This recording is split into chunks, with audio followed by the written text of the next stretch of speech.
ایک روز ہمیں اس کے سامنے کھڑے ہونا ہے اور وہ وقت یہ فرما رہا ہے کہ خدا کے سامنے کھڑے ہو کر مقبول ٹھہرو، اسے یہ کہہ کر مہر لگانے دے، شاباش، تم میرے کلام کے اچھے طالب علم تھے، تم اس کو درستگی سے کام میں لاتے تھے اور اپنی بہترین اہلیت سے اس کے مطابق زندگی گزارتے تھے۔ بس میں آپ کی حوصلہ افزائی کرنا چاہتی ہوں کہ ایسا ہی کریں، ان سے سیکھیں جن کو خدا نے تعلیم دینے کے لیے بلایا ہے۔ کلوسیوں 3:16 پھر میری پسندیدہ کلوسیوں 3:16 فرماتا ہے کہ مسیح کے کلام کو اپنے دلوں میں کثرت سے بسنے دو اور کمال دانائی سے آپس میں نصیحت کرو اور اپنے دلوں میں فضل کے ساتھ خدا کے لیے مزامیر اور گیت اور روحانی غزلیں گاؤ۔ اس عبارت کا اگلا حصہ کنجی ہے اور فرماتا ہے، اور یہ ہماری ذمہ داری بھی ہے کہ مسیح کے کلام کو اپنے دلوں میں کثرت کے ساتھ بسنے دو۔ دوست، اس کا مطلب ہے کہ ہم خدا کا بہت زیادہ کلام اپنے دلوں میں رکھ رہے ہیں۔ میں ہمیشہ اسے ایک مٹکا سمجھتی ہوں۔ یہ ہمیشہ ذہن میں آتا ہے کہ ہم اپنے دل کو ایک مٹکا سمجھیں، اور جیسے جیسے ہم خدا کے کلام کو پڑھتے ہیں، روح القدس اس میں سے گوشت اور سبزیاں کاٹ کر ہمارے دل میں بھرتا ہے، اور دوست، یہ اسے ابال سکتا ہے، یہ زندگی بھر کے لیے واقعی اسے پکا سکتا ہے، یہ پکا سکتا ہے۔ اور خدا سبزیوں کے اس مرکب میں اور ٹکڑے ڈالتا رہتا ہے، بائبل کی سبزیاں، اور وہ اسے ہماری زندگی کے تجربے کے ساتھ پکاتا اور اس میں ذائقہ بھرتا ہے وقت کے ساتھ۔ دوست، آپ اسے کھا سکتے ہیں، یہ حیرت انگیز ہے، آپ اسے کھا سکتے ہیں، لیکن جو حصہ آپ کو اپنی کلیسیا اور خدا کی بادشاہی میں گراں قدر بنا سکتا ہے، وہ یہ ہے کہ آپ اس ڈش کو خود بھی کھائیں اور دوسرے لوگوں کو بھی کھلائیں۔ پس کلام کو اپنے اندر کثرت کے ساتھ بسنے دیں۔ آج کا پروگرام دیکھنے کے لیے شکریہ، اور ایک لہجہ لے کر آپ کو حوصلہ افزائی کرنا چاہوں گی، اور خدا اس کے کلام اور سچائی کی جستجو میں آپ کو داد دیتی ہوں، اور اس کی وجہ سب جانتے ہیں کہ ہم ایک غیر معمولی اور غیر متوقع دور میں رہتے ہیں، اور ہمیں بہت زیادہ معلومات مل رہی ہیں، چاہے وہ میڈیا کے ذریعے سے ہو، چاہے سوشل میڈیا کے وسیلے سے ہو، چاہے ہماری گوگل پر تحقیق کے ذریعے سے ہو۔ ہم اسی طرح کی دنیا میں رہتے ہیں، ہم تک بہت زیادہ معلومات پہنچ رہی ہیں، اور ایک بڑا سوال ہے، ہم سب پوچھ رہے ہیں، سچائی کیا ہے؟ میں کس پر یقین کروں؟ کون سچ بتاتا ہے؟ یوں لگتا ہے کہ بہت سے لوگ سمجھ نہیں رہے کہ کیوں، کس پر یقین کریں، اور کون در حقیقت ہمیں سچ بتا رہا ہے۔ لیکن خوشخبری یہ ہے کہ یسوع نے خود یہ فرمایا کہ راہ اور حق اور زندگی میں ہوں، کوئی میرے بغیر باپ کے پاس نہیں جا سکتا۔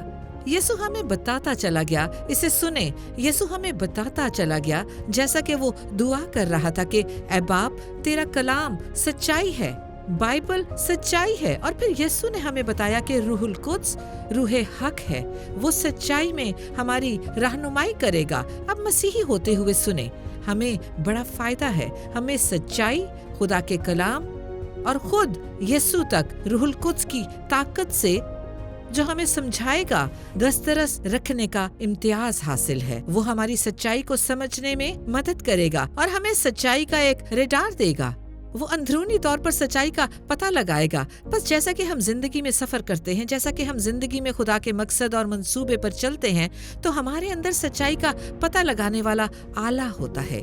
ہم کچھ سننے کے بعد کہتے ہیں، ہو نہیں، یہ سچائی نہیں ہے، یہ ٹھیک نہیں ہے، یا ہم سننے کے بعد باطنی طور پر کہتے ہیں، ہاں یہ سچ ہے، میں جانتا ہوں یہ سچ ہے۔ ہمیں یہ کیسے علم ہوا؟ ہم ایسا تب ہی کر سکتے ہیں جب سچائی پر ہماری مضبوط اور بھرپور بنیاد ہو، اور 20 برسوں سے ہم لوگوں کی یہی مدد کر رہے ہیں کہ بائبل کی ابتدائی باتوں پر گرفت پائیں اور سچائی شناس آلہ مضبوط ہو۔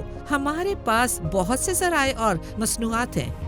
اس سلسلے میں مدد کرنے کے لیے ہماری ٹیم نے بہت سا مواد جمع کر رکھا ہے، جیسا کہ ریگولر پوڈ کاسٹ، جیسا کہ اس ٹی وی شو جیسی چیزیں، اسمارٹ ٹی وی چینل، تاکہ آپ کی Roku, Apple TV, fire stick, Amazon تک رسائی ہو اور ہمارے تمام پروگرامز دیکھ سکیں۔ یوٹیوب چینل جیسی چیزیں 20 زبانوں میں ترجمے کے ساتھ، 20 کتب جیسی چیزیں۔ میرا مطلب ہے اتنے سارے ذرائع جو بنیادی باتوں کو سمجھنے اور آپ کے اندرونی سچائی شناس آلے کو مضبوط بنانے میں آپ کی مدد کرے۔ اس لیے میں آپ کی حوصلہ افزائی کرنا چاہتی ہوں کہ آپ در حقیقت مجھے بتانے دیں کہ ہم نے 12 کورسز کے ساتھ ایک آن لائن یونیورسٹی قائم کی ہے۔ ہر کورس $12 کا ہے۔ شاید آپ اس کا جائزہ لینا چاہتے ہیں۔ در حقیقت ہم ایسا کرنے میں آپ کی حوصلہ افزائی کرتے ہیں کہ آپ thebasicswithbeth.tv پر جائیں اور سب مختلف لنکس کو فالو کریں تاکہ ہماری ابتدائی باتوں کے بہت سے کورسز میں سے کوئی ایک آزمائیں، اور وہ بھی بالکل مفت۔ اسے آزمائیں اور خدا کو اپنے کلام کی بنیادی باتوں میں اور اپنے سچائی شناس میں مضبوطی بخشنے دیں، ٹھیک ہے؟ بس میں آپ کو سب کچھ بتانا چاہتی ہوں، میں آپ کی حوصلہ افزائی کرنا چاہتی ہوں اور جوش دلانا چاہتی ہوں۔ بس میرے ساتھ شامل ہونے کے لیے شکریہ۔ نمبر 2، اثاثے۔ جو مہارتیں آپ آج بڑھائیں گے، جن کی بابت ہم بات کر رہے ہیں، وہ آپ کی عبادتی زندگی ہے، اور ہم نے پہلے بھی اس کا ذکر کیا تھا، لیکن ہم سب بہت مصروف ہیں دوست۔ ہم جانتے ہیں، ہم کشش کو جانتے ہیں، ہم سوشل میڈیا کی کشش، نیٹ فلیکس کی کشش کو جانتے اور سمجھتے ہیں۔ ہم مصروف لوگ ہیں اور خاموش ہونے کے لیے وقت نکالنا گمشدہ فن ہے، کیا نہیں ہے؟ بس چیزوں کو خاموش کر کے، آہستہ کر کے خدا کے ساتھ تنہائی میں بیٹھیں، اپنا مقام ڈھونڈیں، دعائیا کمرے یا اپنی کار میں دعا کریں۔ ہو سکتا ہے کہ آپ کی کار ٹائروں پر آپ کی عبادت گاہ ہو۔ میں جانتی ہوں کہ میرے لیے بہت مرتبہ ایسا ہوا اور آپ خداوند کے ساتھ وقت گزارتے ہیں۔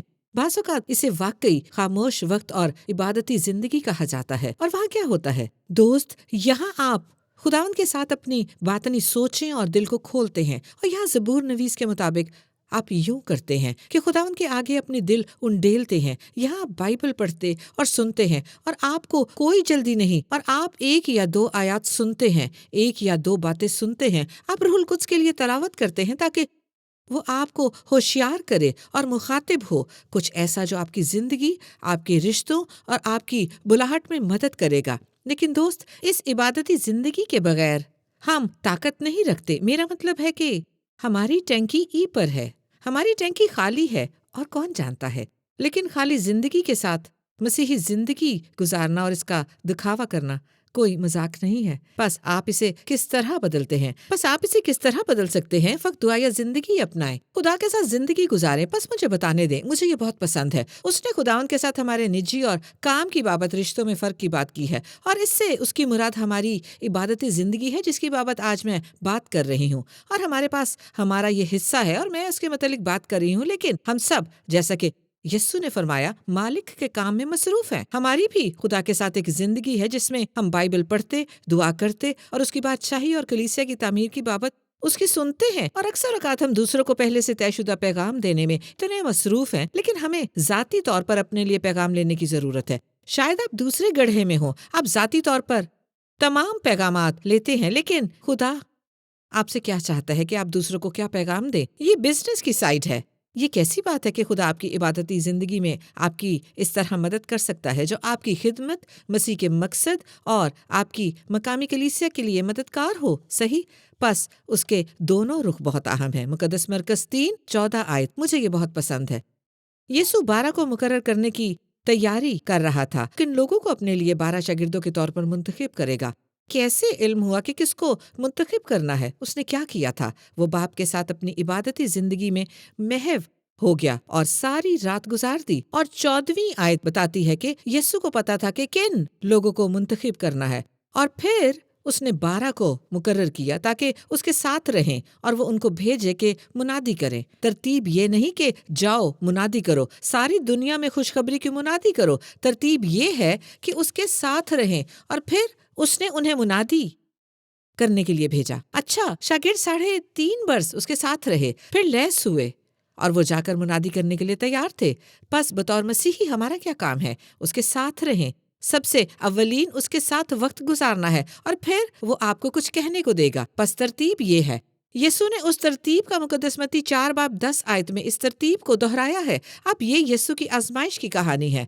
ابلیس اس کے پاس آ کر اس سے کہتا ہے، مجھے سجدہ کر۔ بنیادی طور پر ابلیس نے یسوع سے کہا تھا کہ اگر تو جھک کر مجھے سجدہ کرے تو یہ سب کچھ تجھے دے دوں گا، یہ ساری شان و شوکت دے دوں گا، انسٹاگرام پر مشہور کر دوں گا، اور اگر تو جھک کر سجدہ کرے تو میں تجھے ساری شہرت اور جلال دے دوں گا، کیونکہ یہ سب مجھے سونپا کیا ہے۔ لیکن پھر یسوع نے یوں جواب دیا، اے شیطان، دور ہو، کیونکہ لکھا ہے کہ تو خداوند اپنے خدا کو سجدہ کر اور صرف اسی کی عبادت کر۔ ترتیب کیا تھی؟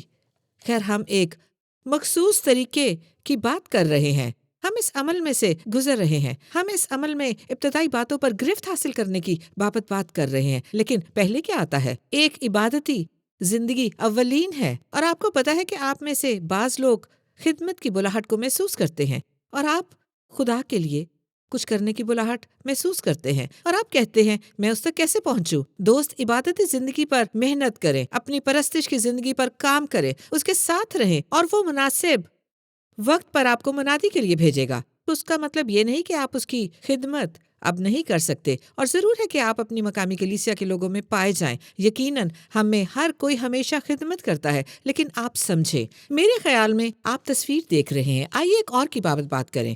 نمبر 3، ہم مزید گراں قدر اور اپنے اثاثے بڑھانے کی بات کر رہے ہیں۔ خدا دار توڑوں کو بڑھائیں۔ ہم میں سے ہر ایک کو خدا نے مرتب کیا ہے، یہ ہمارے روحانی ڈی این اے میں ہے۔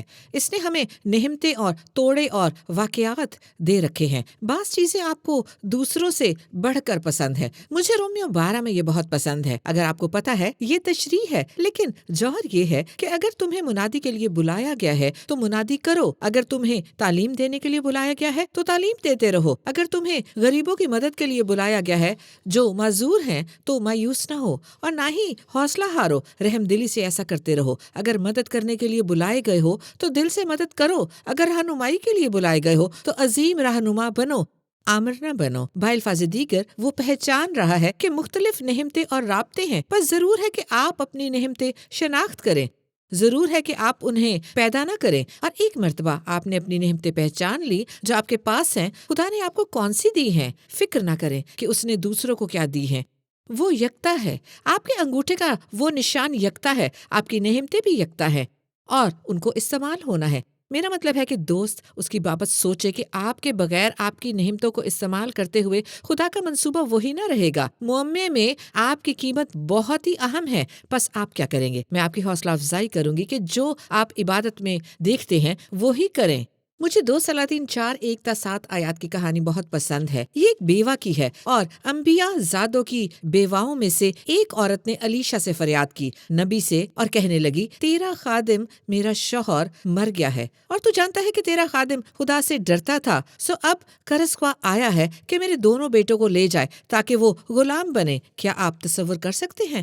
وہاں ایک تنہا ماں تھی، وہ 2 بیٹوں کے ساتھ ایک تنہا والدہ تھی، اور وہ مالی دباؤ محسوس کر رہی تھی۔ اس کے پاس پیسے نہ تھے۔ کرسخوا دروازہ پیٹتا ہے اور وہ کہتی ہے کہ وہ آ کر میرے دونوں بیٹے لے جانا چاہتے ہیں۔ الیشا نے اس سے کہا، میں تیرے لیے کیا کروں؟ مجھے بتا تیرے پاس گھر میں کیا ہے؟ اس نے کہا، تیری لونڈی کے پاس گھر میں ایک پیالہ تیل کے سوا کچھ نہیں۔ تب اس نے کہا، تو جا اور باہر سے اپنے ہمسایوں سے برتن عاریت لے، وہ برتن خالی ہوں اور تھوڑے برتن نہ لینا، پھر تو اپنے بیٹوں کو ساتھ لے کر اندر جانا اور پیچھے سے دروازہ بند کر لینا، اور ان سب برتنوں میں تیل انڈیلنا، اور جو بھر جائے اسے اٹھا کر الگ رکھنا۔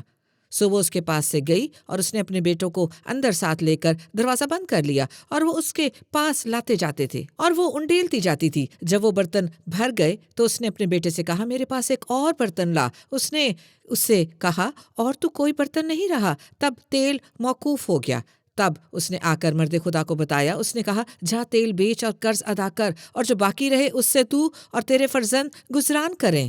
صحیح، مجھے اس عبارت کی بابت ہر چیز پسند ہے، لیکن یہاں خاص طور پر 4 سوالات پوچھے گئے ہیں، اور میرے خیال میں وہ 4 اچھے سوالات ہیں جو آپ اپنی نعمتوں کو تیز کرنے، خداداد نعمتوں کو بڑھانے کی بات آنے پر خود سے پوچھ سکتے ہیں۔ پہلا سوال، نبی نے اس سے پوچھا، تو کیا چاہتی ہے کہ میں تیرے لیے کروں؟ تم کیا چاہتی ہو؟ میں تیرے لیے کیا کر سکتا ہوں؟ اور میرے خیال میں خدا ہم سے اتنے ہی سوالات پوچھتا ہے، تم کیا چاہتے ہو؟ وہ خواہشات کون سی ہیں؟ نمبر 2، اور آج جس چیز کی بات کر رہے ہیں مرتکز ہے، اس نے اس سے پوچھا، تمہارے پاس کیا ہے؟ میں جانتا ہوں کہ تمہارے پاس کیا نہیں ہے۔ تمہارے پاس کیا ہے؟ میں جانتا ہوں کہ تمہارے پاس کیا نہیں ہے، لیکن تمہارے پاس کیا ہے؟ اچھا، میں گا نہیں سکتی، میں اچھا لیڈر نہیں ہوں، خیر مجھے ٹیکنالوجی کا علم نہیں، میں ٹھیک ملک میں نہیں رہتا، درست ریاست میں نہیں رہتا، اور میں ٹھیک لوگوں کو نہیں جانتا۔ اس نے اس سے یہ نہیں پوچھا تھا کہ اس کے پاس کیا نہیں تھا، کہ پوچھا تھا، اس نے پوچھا تمہارے پاس کیا ہے۔ اور میرے خیال میں خدا ہم سے متحد بار پوچھتا ہے، تمہارے پاس کیا ہے؟ اس کے متعلق سوچے، آپ کی نعمتیں کون سی ہیں؟ آپ کون سی چیزوں کی طرف ہمیشہ جاتے ہیں؟ لوگوں نے آپ کی تکمیل کے لیے کون سی چیزیں دی ہیں؟ وہ کون سے عوامل ہیں کہ آپ نے بس خود کو رہنمائی کرتے ہوئے پایا؟ آپ یوں ہیں، میں لیڈر بننے کی کوشش نہیں کر رہا، لیکن کسی نہ کسی طرح میں رہنمائی کر رہا ہوں۔ میں پرستش کی ٹیم پر حکم چلانے کی کوشش نہیں کرتا، لیکن کسی نہ کسی طرح میں گا رہا ہوں۔ میں یہ کام کرنے کی کوشش نہیں کرتا، لیکن کسی طرح کرتا جا رہا ہوں۔ آپ کے پاس کون سی چیزیں ہیں؟ یہ آپ کے اندر ہیں، آپ کے وجود کا ایک حصہ ہے۔ خدا چاہتا ہے کہ آپ ان نعمتوں کو استعمال کریں۔ بے شک آپ کو یاد ہے موسیٰ بنی اسرائیل کی رہنمائی کرتے ہوئے جب بحر کلثم پر پہنچا تو وہ مخالف انداز میں سوچ رہا تھا، اور تمام مصری ان کے انتہائی قریب پہنچ گئے تھے۔ تو خداوند نے کیا فرمایا؟ اس نے فرمایا، تیرے ہاتھ میں کیا ہے؟ خداوند نے وہ لیا جو مقدس موسیٰ کے پاس تھا۔ خداوند نے جب چاہا کہ بڑے اجتماع کو کھانا کھلائے تو اس نے شاگردوں سے کیا فرمایا؟ اور انہوں نے بتایا کہ ان کے پاس لوگوں کو کھلانے کے لیے کچھ نہیں ہے۔ دن ڈھل چکا تھا، انہوں نے کہا کہ لوگوں کو رخصت کر دے۔ خداوند نے کیا فرمایا؟ تمہارے پاس کیا ہے؟ انہوں نے اس سے کہا کہ یہاں ہمارے پاس 5 روٹیاں اور 2 مچھلیوں کے سوا کچھ نہیں ہے۔ اگر ہم خدا کو وہ دیں گے جو ہمارے پاس ہے تو وہ اسے چھوئے گا۔ سارا نکتہ یہی ہے، وہ مافوق الفطرت طور پر اسے چھوئے گا جو ہمارے پاس ہے۔ سلاطین کی کہانی میں تیسرا سوال یہی تھا۔ نبی نے اس سے فرمایا، ٹھیک ہے، لیکن اب تم کو کیا کرنا ہے؟ جو تمہارے پاس ہے تمہیں اس سے کیا کرنا ہے؟ اس نے فرمایا کہ جا کر برتن ادھار لے کر آ۔ میں جانتا ہوں کہ یوں لگتا ہے کہ تمہارے پاس ایک پیالہ تیل ہے، لیکن ایسا ہی کرو، جو تمہارے پاس ہے اسے استعمال کرو، جا کر کچھ کرو، کام شروع کرو اور خدا کو اسے چھونے دو۔ اور انہوں نے بالکل ویسے ہی کیا، اور پھر خدا نے تیل کو چھوا۔ اس نے مفوق الفطرت طور پر اسے بڑھایا، اور جب سب برتن بھر گئے تو تیل موقوف ہو گیا۔ اور چوتھا سوال تھا کہ تم یوں کیوں کرو گے؟ اس نے اسے بتایا، اے خاتون، اب تمہارے پاس تمام ذخیرہ ہے، تمہارا ذخیرہ تیل سے بھرا ہے۔ اس تیل کو اچھے تاجر کی طرح بازار میں جا کر بیچو، تیل کو بیچ ڈالو۔ پس اسے کچھ کرنا تھا یا نہیں کرنا تھا؟ اسے حساب لگا کر اس تیل سے ایک چھوٹا کاروبار کر کے اسے بیچنا تھا۔ آپ کو پتہ ہے کہ آپ اور مجھ پر خوشخبری کا قرض ہے، اور اگر ہم اسے استعمال کریں جو ہمارے پاس ہے، اور اگر ہمارے پیچھے درست محرک ہے، قرض ادا کرنے کا محرک، شاید آپ کے کچھ مالی قرض ہوں جو آپ کو ادا کرنے ہیں، لیکن ہم پر خوشخبری کا قرض ہے۔ اور پھر اس نے یہ بھی فرمایا کہ جو بچ جائے اس سے اپنے بیٹوں کے ساتھ لطف اٹھاؤ۔ خدا چاہتا ہے کہ ہم زندگی کا لطف اٹھائیں، اور وہ چاہتا ہے کہ ہم برکت بنیں تاکہ دوسرے بھی خدا کے ساتھ اپنے رشتے کا لطف اٹھائیں۔ بس امید ہے کہ آپ نے سب سمجھ لیا ہے۔ ابھی میں اس کہانی کی بابت بہت کچھ کہہ سکتی ہوں کیونکہ مجھے یہ بہت پسند ہے، لیکن آخری سوال پر چلتے ہیں۔ صحیح، آئیے آخری سوال پر بات کرتے ہیں۔ اپنی رہنمائی کرنے کی مہارتوں کو بڑھائیں۔ جیسا کہ میں نے کہا کہ آپ ایک لیڈر ہیں، آپ کے پاس رہنمائی کی مہارتیں ہیں، آپ ان مہارتوں کو بڑھائیں۔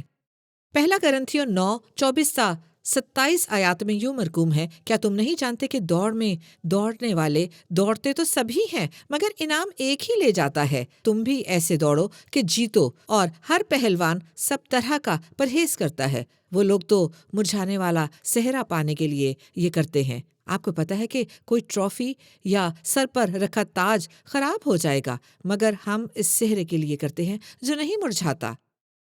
دوستو، ہم یہ مسیحی زندگی ابدی جیت، ابدی صحرا اور ابدی تاج پانے کے لیے گزارتے ہیں۔ صحیح، یہ ایک ابدی دوڑ ہے، یہ ابدی ہے، اور ہم یوں کرتے ہیں۔ 26 آیت، بس میں بھی اسی طرح دوڑتا ہوں، یعنی بے ٹھکانہ نہیں، میں اسی طرح مکوں سے لڑتا ہوں، یعنی اس کی مانند نہیں جو ہوا کو مارتا ہے، بلکہ میں اپنے بدن کو مارتا کوٹتا اور اسے قابو میں رکھتا ہوں۔ بطور ایک لیڈر، وہ جس کے متعلق بات کر رہا ہے وہ خود کو پابند کرتا ہے۔ بطور ایک لیڈر بننا چاہتے ہیں تو آپ کی زندگی کے بے نظم دن بیت چکے ہیں۔ وہ فرماتا ہے، نہیں، تم اپنے بدن کو مارتے کوٹتے رہو، تمہیں تربیت پانا ہے، بس ہمیں نظم و ضبط رکھنا ہے۔ کیا نہیں؟ میرا مطلب ہے ہم راتوں رات پرواز نہیں کر سکتے، ہم منطق کے بجائے وجدان پر انحصار نہیں کر سکتے، مکمل طور پر بے ترتیب، وقت کی پابندی، اپنی ذمہ داریوں، ڈیوٹی اور دوسری چیزوں سے غافل نہیں ہو سکتے۔ یہ پیشوائی کا انڈیکیٹر، آپ نے حساب لگایا کہ کس طرح نظم و ضبط اپنانا ہے، اور آپ یہاں سے